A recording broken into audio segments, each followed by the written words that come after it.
Rajasthan public demand recovery act.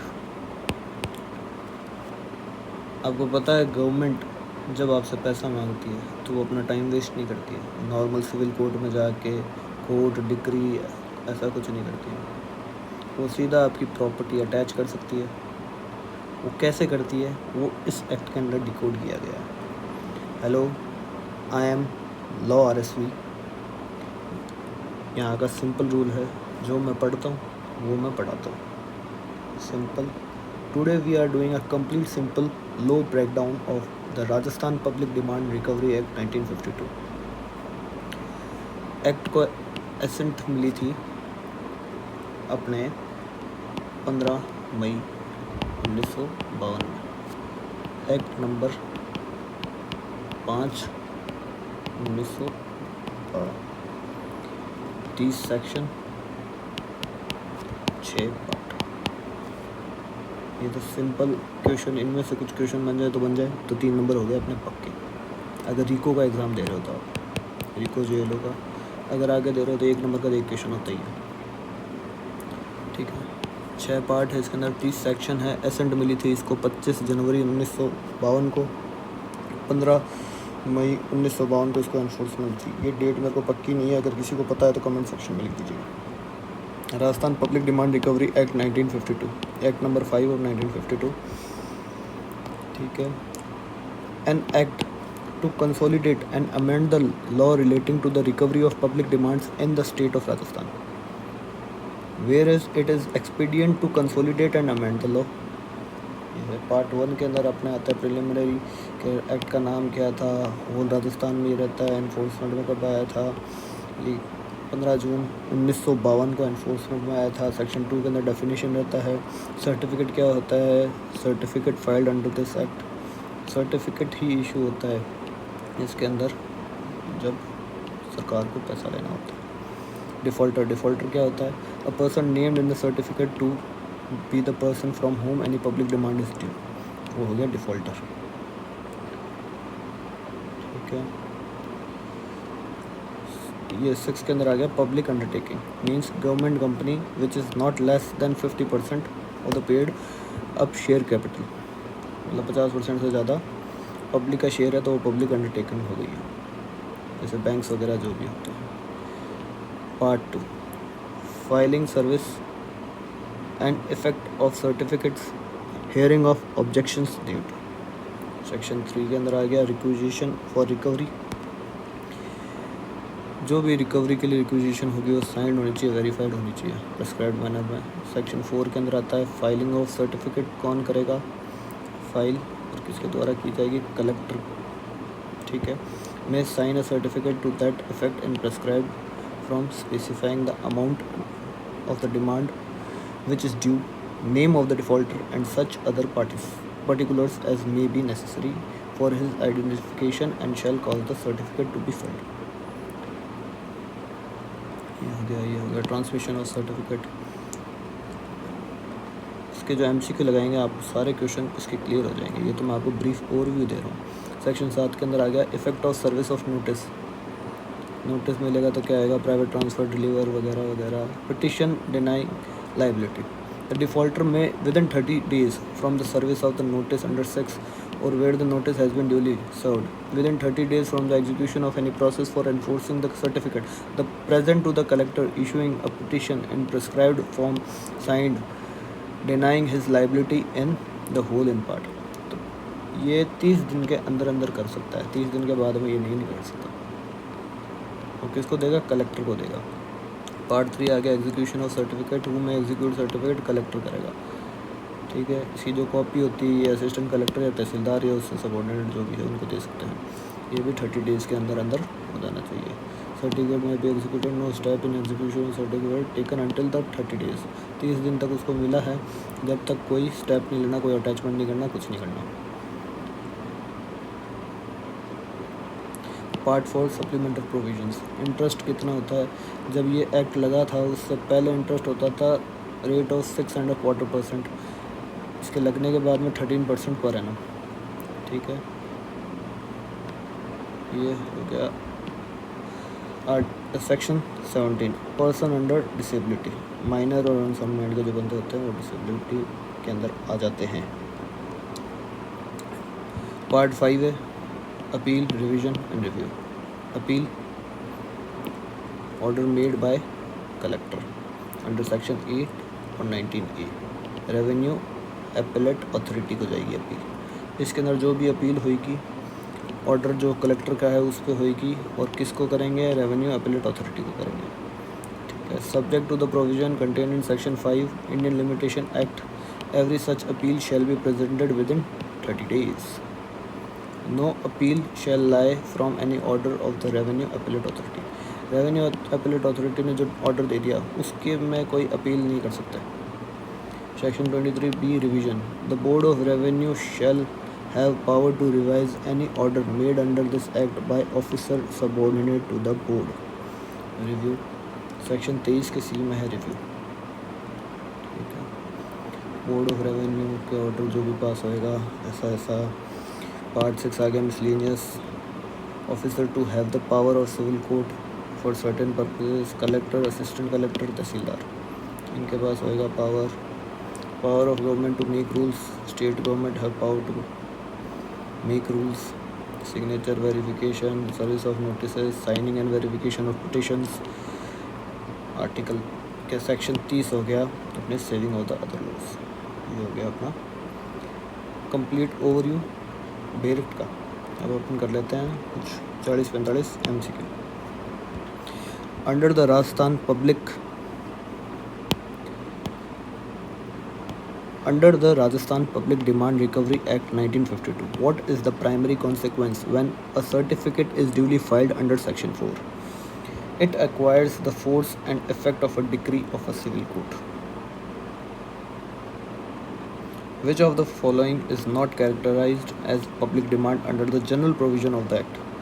Unsecured personal debts between two private citizens, इसके category में नहीं आएंगे।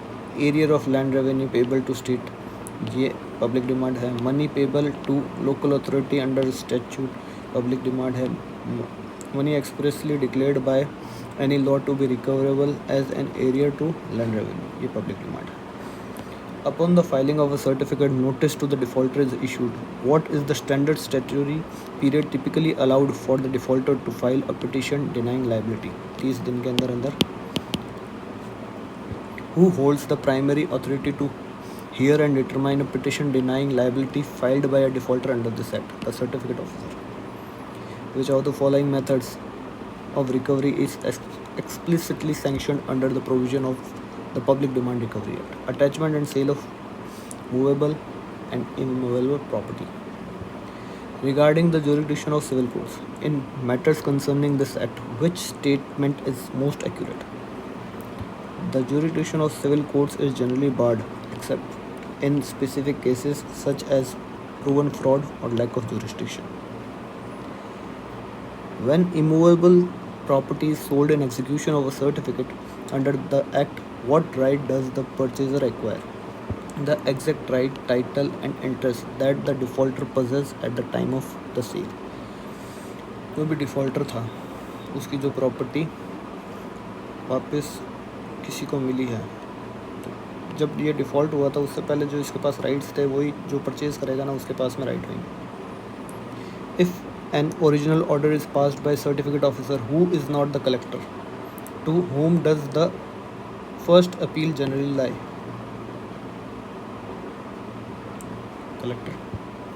What happens if a defaulter pays the entire amount specified in the certificate along with the associated cost before the sale of his attached property?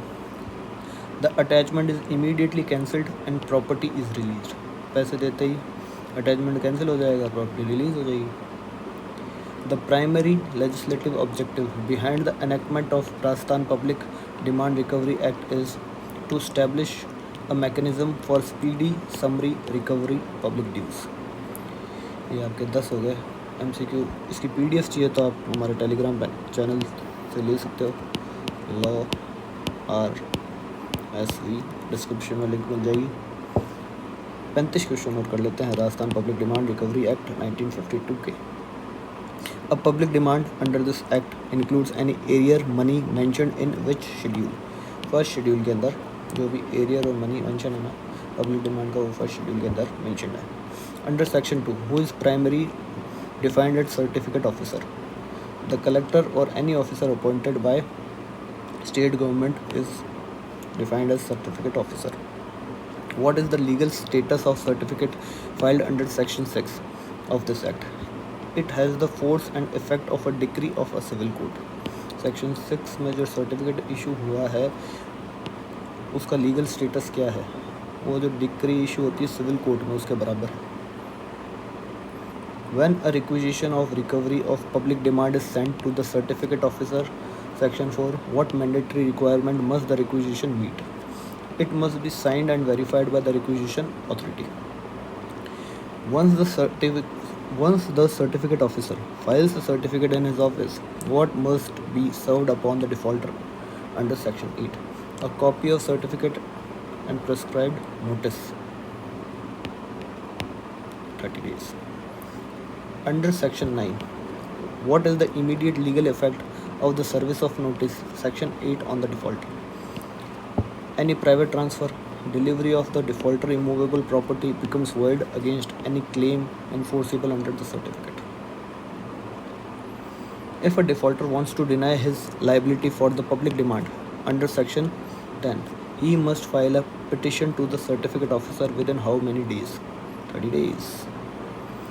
Who is empowered to hear and determine the petition denying liability filed by defaulter?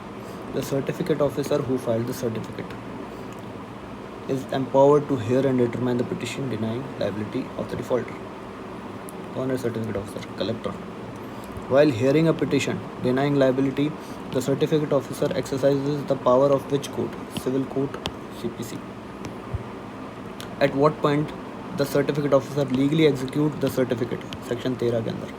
Only after 30 days have elapsed since the service of notice, if a petition was filed after it has been heard and decided.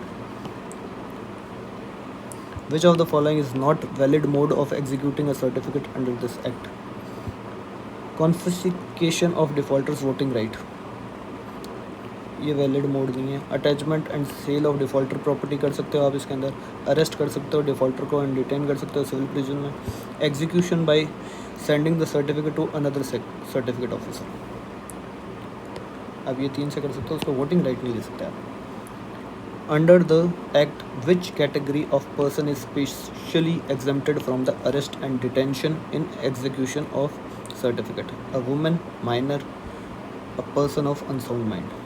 यार ये लोग exempted है. Before arresting a defaulter, what must the certificate officer generally do? Issue a notice calling upon the defaulter to show cause why they should not be committed civil person. ये 30 दिन के notice मिलता है, इसके अंदर उनको show होना पड़ता है. If a sale of immovable property is conducted in execution of the certificate, within how many days the application can be made to set aside?